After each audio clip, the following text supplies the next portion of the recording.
Hi ಎಲ್ಲರಿಗೂ ನಮಸ್ಕಾರ. Welcome back to our YouTube channel.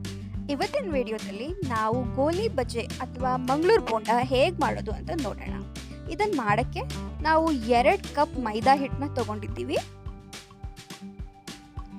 ಇದ್ರ ಜೊತೆಗೆ 1 ಕಪ್ ಮೊಸರು. ಯಾವಾಗಲೂ ರೇಷೋ ಹೇಗಿರಬೇಕಂದ್ರೆ 2:1.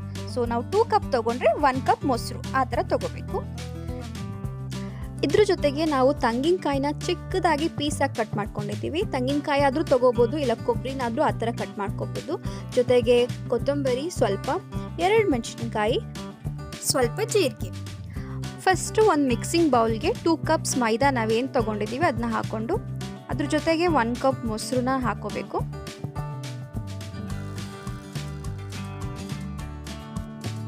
ಸ್ವಲ್ಪ ಅಡಿಗೆ ಸೋಡಾ,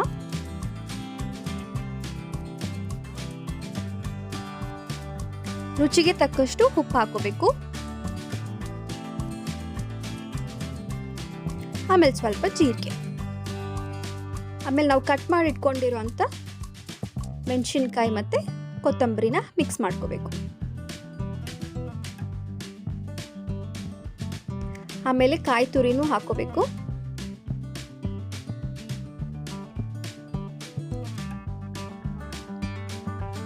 ಲಾಸ್ಟಿಗೆ ಕೊತ್ತಂಬರಿ ಹಾಕಿಬಿಟ್ಟು ಒಂದು ಸ್ವಲ್ಪ ಶುಗರ್, 1/4 ಟೀ ಚಮಚ ಅಷ್ಟು ಶುಗರ್ ಹಾಕಿ ಇದನ್ನ ನೀಟಾಗಿ ಮಿಕ್ಸ್ ಮಾಡ್ಕೋಬೇಕು. ನೀಟಾಗಿ ರಿಗರಸ್ಲಿ ಒಂದು 5 ಮಿನಿಟ್ಸ್ ಯಾವುದೇ ಥರ ಗಂಟಿಲ್ಲದೆ ಮಿಕ್ಸ್ ಮಾಡ್ಕೋಬೇಕು. ನೀವು ನೋಡ್ತಿರ್ಬೋದು ಬ್ಯಾಟರ್ ಈ ಥರ ರೆಡಿ ಆಗುತ್ತೆ.